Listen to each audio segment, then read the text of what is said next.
Hello and welcome to part one of One Piece Design Talk. Today I want to discuss somebody who has been very popular in the anime lately and amongst the fandom, that being the Blackbeard sniper known as Van Augur. Van Augur, which I didn't know, is inspired by a character named Adolphus from Terry Gilman's film The Adventure of Baron Munchausen. Don't know about that pronunciation, but he looks just like the guy. It's very, very telling that Van Augur was based on this particular character. What I like about Van Augur is that he looks like a villain. He's got the cape, he's got the monocle, he's got the weird little pirate hat. He plays up the role as a villain.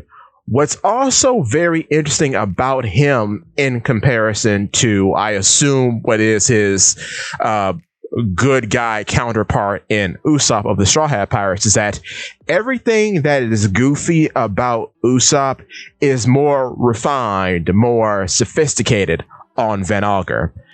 Van Augur doesn't wear overalls. He's not a workman. He wears a blouse that shows his distinct sophistication as a gentleman pirate. When he runs away with style and grace, not as a coward, but as a tactical retreat. While Usopp has playful goggles that we see both in the pre and post time skip, Van Augur is always sporting a monocle with a reticle on it, which works very weirdly into his glasses, which is a nice play of asymmetry because it kind of throws you off. It makes you think like, oh, is he a cyborg or something? Well, no, as far as we know, he's not, but it's a very interesting little design quirk about him because as with Usopp, you have the goggles as to play into his whole workman aesthetic that he kind of has on top of being a sniper as well. But with Van Augur, it again plays into his sophistication. Like, I am no lowly workman. I am not someone who sits around and tinkers all day. I shoot things. That's what I do because I'm a gentleman sniper. I do not need to engage with the enemy. I shoot them from yards and yards and yards away, which is why too his introduction during the start of Jaya is so impactful because he shoots these seagulls from miles and miles away with a musket rifle, which is crazy within itself because I recently found out, and I made a short about this, but the rifle is named Senriku. Senriku translates to 1,000 lands, which kind of adds to his overall sophistication because it gives off the feeling of I can shoot you from 1,000 lands away. That's how good I am as a sniper. That's how sophisticated I am as a gentleman. You won't even see me coming because when you notice my presence, you'll already be gone. That's amazing. Though I understand that the villain aspect is played up, but just that bit about him is amazing. Now, what might people kind of gloss over about Van Augur from the pre-time skip into the post-time skip is that he kind of shares a very interesting design upgrade with Usopp. It's very subtle, but they both get facial hair. And I know it's such a small thing, but it really does add to both of them because when Van Augur gets facial hair, it shows you that he's kind of out of whatever boonies he was in and now is the sniper and a captain of a Yonko crew.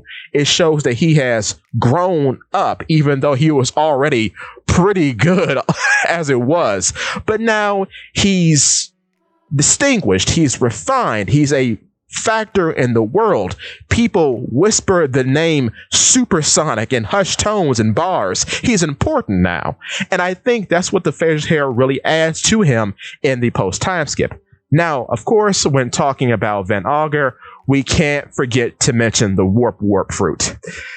Even though this is a design talk, the idea of the warp fruit, especially in the recent chapters of the manga, is detrimental. Because what it is it's teleportation.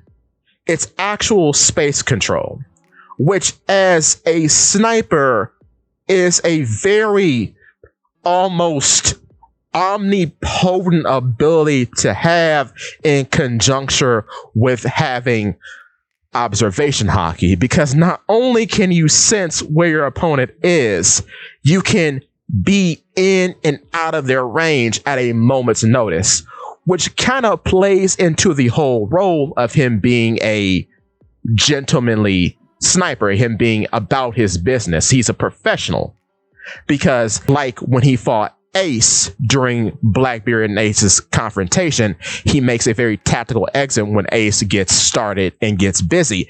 However, this plays into that because he has now perfected the art of running away by essentially becoming tactfully running away, because sometimes things get too hot for a sniper and they need to make space. They need to depart, remove themselves from the action, because their main skills aren't in being close up and personal with the opponent.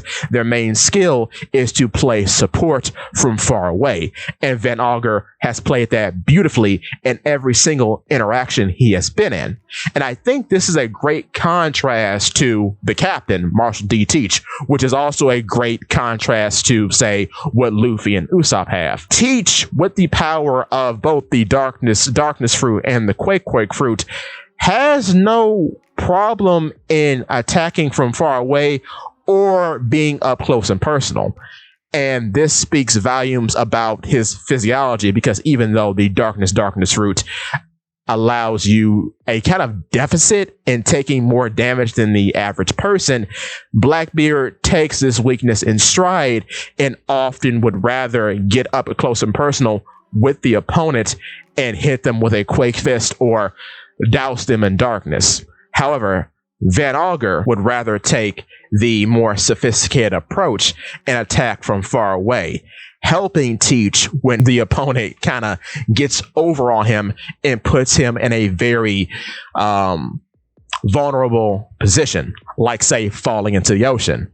With someone like Van Augur by his side, falling into the ocean is no longer a problem. Not even teleporting to shore is a problem, because he does this with Burgess during the Blackbeard's Pirates confrontation with Law's Heart Pirates. It's simple, it's clean, and it just adds to what Van Augur is: a gentlemanly sniper who plays his cards right and carefully, which again is a very interesting writing and design choice about him, because even though Marshall D. Teach, unlike his counterpart Monkey D. Luffy, even though he makes plans and has steps for where he wants to go, he very much is a wild hog and would take the brash and brutish approach over being someone who sneaks away in the shadows. But he also knows when things get too hot and it's time to skedaddle. Though, if things get too hot in the plan that he is currently pursuing, he can rely on someone like Van Augur for a backup, which is the beauty of Van Augur as a character as a whole, because he now has the ability to simply pull any Blackbeard pirate out of any dangerous situation. However, what is also interesting about him, and what we can't wait to see moving forward in the narrative, is that we find out that Van Augur isn't really perfect with the warp fruit yet. And we find this out in chapter 1107 of the manga. But it's very telling about him as a character that he can already do so much with this fruit, and yet he's still a sophomore in its usage. That too speaks volumes about him as a character. It shows that he's a quick study, that he's very diligent in the tools that he has at his disposal, which makes sense because he so far is one of the best marksmen, one of the best snipers in the series as far as we know. Because even though Yasopp is touted as a legendary sniper with legendary feats, we haven't really seen too much of him at this point in time in the anime or the manga to really clarify that is truth. But yes, I love Van Augur. He's a perfect foil to Usopp. He's a perfect foil to Yasopp. But give me your thoughts. I'll see you in part 2.